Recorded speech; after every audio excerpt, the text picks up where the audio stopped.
더불어민주당 경기 하남시 갑 국회의원 추미애입니다. 지금 대한민국은 헌정사 최초로 대통령 부부가 함께 감옥에 갈 수 있는 초유의 사태를 겪고 있습니다. 최혜병 사건과 윤석열 대통령의 수사 외압, 그리고 자신의 죄를 숨기기 위한 방송, 언론 장악, 권익위 등 국가기관의 사유화, 이 같은 모든 범죄와 거짓말은 어디서 오는 것인지에 대해 말씀드리고자 이 자리에 섰습니다. 도이치모터스 대표 권오수, 그리고 블랙펄 인베스트 이종호, 대통령 부인 김건희로 이어지는 도이치모터스 사건과 이종호 녹취록을 통해 확인된 국정농단, 그리고 이러한 사실을 숨기기 위한 윤석열 대통령의 쌍특검 거부는 대통령 부부와 주가 조작 세력이 운명 공동체이자 범죄의 공범이라는 사실을 명확하게 보여주고 있습니다. 들어야 할 분들이 죄다 나가셨군요. 최혜병 사망 사건에서 드러난 이종호는 과거 도이치모터스 주가 조작 사건에서 블랙펄 인베스트 대표로 그 혐의가 인정돼 유죄를 선고받은 자로서 김건희 계좌를 관리했던 인물입니다. 그렇기 때문에 이종호는 김건희 여사와 윤석열 대통령 모두의 약점을 꽉 잡고 있다 해도 과언이 아니며, 또한 3부는 국정농단의 저수지라 할 것입니다. 그럼 먼저 국정농단은 어떻게 시작하게 됐는지 설명하기 위해 도이치모터스 주가 조작 사건에 대해 설명드리고자 합니다. 도이치모터스 사건이 세상에 알려지게 된 것은 제가 2020년 1월 법무부 장관에 취임을 하고 얼마 되지 않은 그해 2월 뉴스타파의 경찰 내사 보고서에 관한 보도와 윤석열 검찰총장의 장모 최은순 씨의 도이치모터스 내가 했어 라고 시인하는 녹취 파일이 언론에 공개됐을 때입니다. 이후 같은 해 2020년 4월 도이치모터스 김건희 사건은 고발되었고 서울중앙지검 형사 1부에 배당이 되었습니다. 그러나 윤석열 검찰총장이 있는 검찰에서는 수사는커녕 고발인 조사조차 이루어지지 않은 채 수사를 방해하기 시작했습니다. 보다 못한 시민 4만여 명 등은 윤석열 부인 의혹을 수사하라라는 진정서를 검찰에 제출을 했고 9월 25일이 되어서야 고발인 조사를 착수하기에 이르렀습니다. 예상대로 윤석열 총장의 수사 방해는 매우 거셌습니다. 2020년 10월 19일 법무부 장관으로서 저는 윤석열 총장의 가족과 관련된 비리 4건에 대한 수사에 대해서는 손떼라라는 수사 지휘를 내렸습니다. 그 결과 윤석열 검찰총장은 국정감사장에 나와서 총장은 장관의 부하가 아니다라고 반발을 했으며, 언론은 이때 총장의 비위는 전혀 주목하지 않고 오히려 그의 고압적인 자세나 발언을 크게 부각하면서 영웅으로 대접해 주었습니다. 역설적으로 유명세를 얻게 됨으로써 검찰 사유화는 더욱 거침없이 노골적으로 되어갔습니다. 당시 반부패 2부장이던 정 땡땡 부장검사는 코바나 컨텐츠 협찬 관련 의혹 사건의 배당을 거부했었고, 전국의 윤석열 총장 사단의 검사들은 장관이 지휘권을 남발한다라는 등 그들의 내부망을 이용해 선동해 갔습니다. 그럼에도 불구하고 수사팀 실무자들은 수사 의지를 가지고 금융위원회가 이상매매 거래 같은 불공정 거래를 분석해낸 심리 절차의 분석 자료나 한국거래소의 매매 분석 등의 기초 자료를 통해서 분석해 갔습니다. 네, 도이치모터스 주가 조작 사건이 그나마 본격적으로 수사가 이루어진 것은 결국 윤석열 총장이 2021년 3월 퇴임하고 나서부터라 할 수 있겠습니다. 주가 조작을 시킨 도이치모터스의 대표 권오수, 주포 또는 선수라고 불리던 이정필, 그리고 김기현, 그리고 블랙펄 인베스트의 처남으로서 동 회사의 감사였던 민태균 등 주요 피의자들을 소환했고 수사한 데 이어서 2021년 8월 뉴스를 통해 도이치모터스 주가 조작 김건희 씨 소환 가닥이라는 제목의 기사들이 나오기 시작했습니다. 그러나 예상대로 김건희 여사는 소환 한 번 되지 않았습니다. 결국 2021년 12월 권오수를 비롯한 나머지 관련자들만 기소되기에 이릅니다. 도이치모터스 주가 조작 1심 재판이 진행되면서 김건희 여사와 최은순 장모의 주가 조작 연루 의혹은 검찰의 종합 의견서와 1심 판결을 통해 나오기 시작했습니다.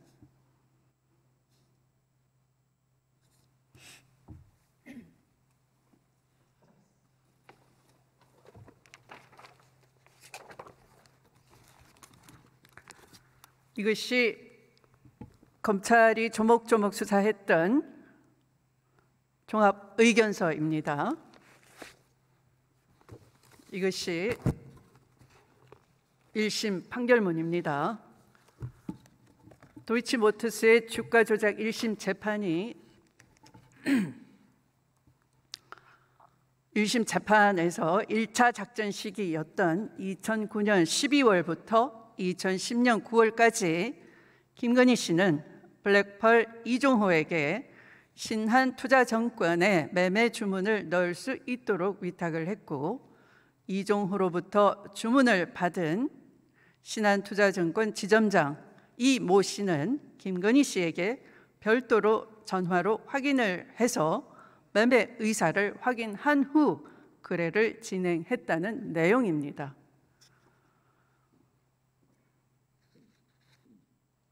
상당히 적극적이었죠. 그리고 2010년 10월 28일 2차 작전 시기에 김건희 씨 계좌를 이용해 블랙펄의 이종호의 처남인 민태균 감사가 10월 28일 13시 2분 7초에 김기현에게 이렇게 문자 메시지를 보냅니다. 잠만 계세요. 지금 처리하시고 전화 주실 듯. 이렇게 문자 메시지를 보내자마자 바로 3분 뒤인 13시 13시 5분 40초부터 김건희 씨 계좌에서 주당 3,100원의 10만 주 매매가 정확하게 그대로 체결됩니다. 또 2010년 11월 1일 11시 22분경 김기현이 민태균에게 3,300에 8만 개 때려달라 해주셈 이라는 문자 메시지를 보내자 민태균은 이렇게 답합니다. 준비시킬게요. 그러자 김기현이 22분 후에 이렇게 문자 메시지를 보냅니다. 매도하라 하셈. 딱 7초 만에 7초 후에 김건희 계좌에서 주당 3,300원에 8만 주의 매도 주문이 제출되는 것입니다. 이렇게 1심 판결문에서는 이런 사실을 확인을 했고 판결문은 이렇게 판시를 합니다. 블랙펄의 민태균 감사, 이종호 대표 또는 도이치모터스의 권오수에게 차례대로 의사 연락이 이루어진 결과 공범들의 의사에 따라 시세 조종에 이용한 계좌로 인정된다. 이렇게 판시를 한 것입니다. 그렇다면 김건희 여사는 또한 이들과 뗄래야 뗄 수 없는 공범으로 보는 것이 맞을 것입니다. 이렇게 1심 판결에 따르면 블랙펄 인베스터의 직원이 사용하던 컴퓨터에 저장되어 있던 김건희라는 제목의 엑셀 파일에서는 당시 토로스 정권의 주식 잔고 및 인출 내역이 기재되어 있는 점 등을 종합해 볼 때 김건희 씨 계좌는 블랙펄 인베스터 측에서 관리하며 대표 이종호와 그의 처남 민태균 감사가 직접 운용하여 시세 조정에 이용한 계좌로 인정된다고 1심 법원은 판시했습니다. 결국 1차 작전 시기에 사용된 통정매매, 가장매매 모두 392건은 면소되었습니다. 공소시효 도가 이유였죠. 그런데 2차 시기에 사용된 130건 중 102건이 유죄가 인정되었는데 그중 무려 48건은 김건희 계좌를 이용한 것입니다. 이뿐만이 아닙니다. 이들 도이치모터스 주가 조작 세력은 통정매매, 가장매매만 한 것이 아니라 BW, 이른바 신주인수권부 사채를 이용한 신종 금융범죄도 저지른 의혹이 있습니다. 이건 대단히 심각한데요.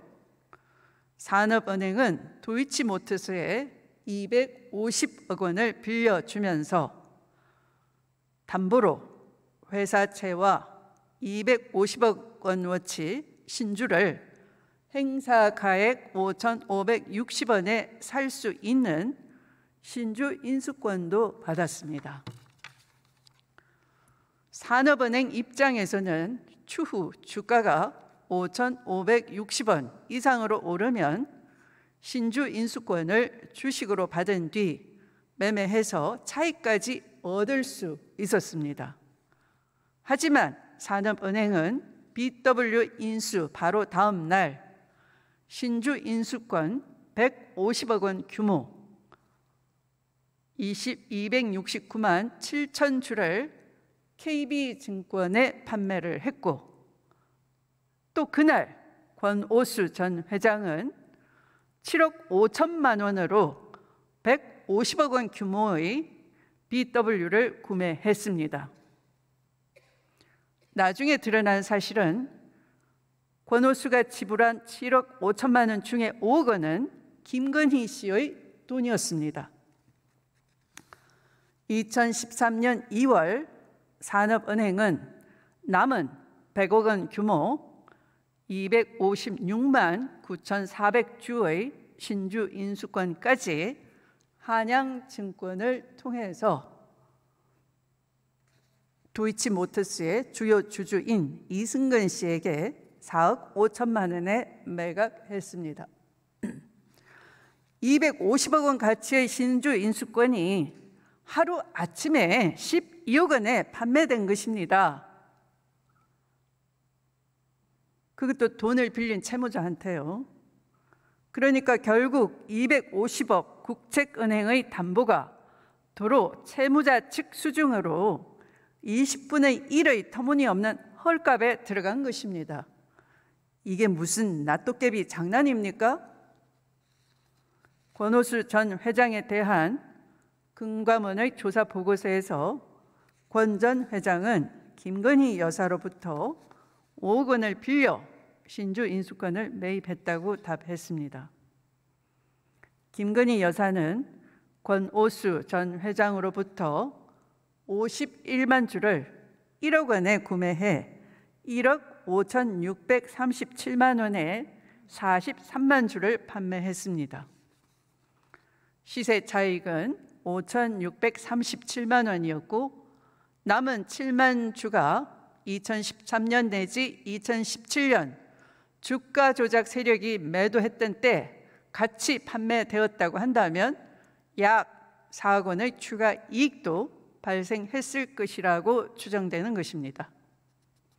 BW, 즉 신주인수권부 사채 계약에선 투자자를 유치하기 위해 주가가 내려가면 3개월마다 신주로 전환할 수 있는 행사가액 역시 하향 조정하는 이른바 리픽싱 조건을 둘 수가 있습니다. 행사가액이 하향 조정하면서 같은 금액으로 전환할 수 있는 주식 수가 늘어나기 때문에 신주 인수권 소유자의 입장에서는 주가가 떨어질수록 주식을 많이 받기 때문에 유리하게 될 것입니다.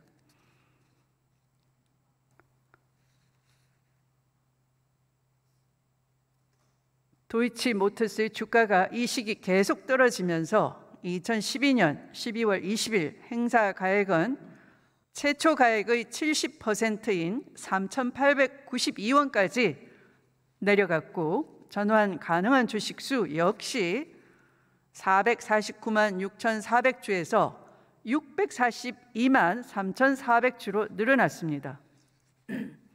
그리고 이 주식들은 2013년에서 2017년까지 사이에 약 5,629원에 판매되며 110억 원의 수익을 거둡니다. 결국 12억 원에 구매한 신주 인수권이 110억 원에 판매된 것입니다. 앞서 살펴본 것처럼 이들은 주가 조작뿐만 아니라 신종 금융 수법까지 동원해서 막대한 이익을 얻은 것입니다. 이제 이 검은 작전 세력들은 국가를 손에 넣었습니다. 블랙펄 이종호가 이렇게 말했죠. 우리가 김건희 부부를 결혼시켰다. 이 말은 그들 검은 작전 세력이 사법 리스크의 방패가 되어줄 수 있는 호위무사로 윤 검사를 픽했다라는 말이 되는 것입니다. 윤석열 총장은 대한민국의 대통령이 되었고, 김건희 여사는 대통령 부인이 되었습니다. 수사권을 다 가진 그들은 대통령이 되자마자 검사 출신을 금융감독원장으로 앉혔습니다. 금융의 경찰이라 할 금감원을 신속히 장악한 것은 이들의 의도가 거침없이 하이킥한다는 것을 의미하는 것입니다. 이로써 주가 조작을 위해 필요했던 금융 관계자, 법조 관계자, 언론 관계자 등의 카르텔로서는 이보다 더 좋을 수 없는 포식 환경이 조성된 것입니다. 든든한 방패막이 대통령과 금융위원회, 언론, 대법원, 사법부 등 주가 조작 세력이 할 수 있는 모든 기관을 그들은 손에 넣은 셈입니다. 일부 사람을 오랫동안 속일 수 있고 전부를 잠시 속일 수 있지만 모든 일을 영원히 속일 수 없다라는 링컨 대통령의 말처럼 이들의 거짓도 종말이 오고 있습니다. 우연히도 최혜병 사망 사고를 통해 블랙펄 이종호의 존재가 세상에 알려지고 있습니다. 이종호, 김건희로 연결된 주가 조작 세력은 대통령을 움직여 우크라이나 재건 사업에 참여하는 것처럼 언론을 움직이고 주가를 움직여 삼부 토건을 매개로 경제적 이득을 취하고 있음을 의심하지 않을 수가 없습니다. 얼마 전 있었던 동해 유전은 누구를 위한 투자인지 허술하기 짝이 없는 1인 기업에 탐사 분석 의뢰를 하였고, 삼성전자 시총의 5배 수준이 될 것이라고 한다든지, 금세기 최대 석유 개발 사업인 가이아나 110억 배럴보다 훨씬 많은 140억 배럴이라고 한다든지 하는 것은 바로 주가 조작 세력들이 하는 뻥튀기 호재성 정보를 흘려서 주가를 조작하는 수법을 연상시키는 것입니다. 이런 터무니없는 허무맹랑한 말로 누가 이득을 보고 있는 것입니까? 지금도 이 순간 우리가 눈치채지 못하는 사이에 어떤 언론에 던진 이슈는 어떤 주식을 움직이고 누가 득을 보고 있는 것인지 국민은 모르는 것입니다. 그들은 국가를 상대로 장관을 움직이고 별 3개를 쉽게 만드는 것처럼 말하고 있습니다. 블랙펄 이종호를 변호하던 변호인은 공수처의 처장 대행까지 하는 송경진 차장으로 임명되었고, 그 밑에서 변호하던 심태민 검사는 공수처의 검사로 박정훈 대령 항명 사건과 관련한 공수처 수사의 담당 검사를 맡는 일까지 벌어졌습니다. 국가수사기관도 가지고 농락하는 이들, 정말 소름 돋지 않습니까? 온 나라가 주가 조작 세력에 의해 좌지우지되고 있습니다. 그런데도 윤석열 정부는 이러한 사실을 숨기기 위해 언론을 장악해 국민들의 눈과 귀를 막으려 하고 있습니다. 이번 방송사법을 통해 정권의 눈치를 보며 사실을 보도하지 않고 권력 편향인 언론 환경을 먼저 바로 잡아야 하는 것입니다. 사실을 사실대로 국민에게 알리고 권력의 중심에 있는 자들이 국민을 두려워하게 해야 하는 것입니다. 저는 일찍이 소설책도 써보았고, 이를 통해서 또는 방송에 나가 여러 방법으로 윤석열 정부가 대한민국을 쑥대밭으로 만들 것이다 여러 번 경고해 왔습니다. 이제 와서 주미애가 옳았다 하시지만 아직 늦지 않았습니다. 또 늦지 않아야 합니다. 국가가 바로 서야 합니다. 국가를 되찾아야 합니다. 이 자리에 계신 양심 있는 국민의힘 의원부터 줄탁 동지해 주십시오. 줄탁 동시해 주십시오. 한 분 계시나요? 박근혜 정부 시절 양심 있는 의원들의 행동으로 정의가 그나마 바로 설 수 있었습니다.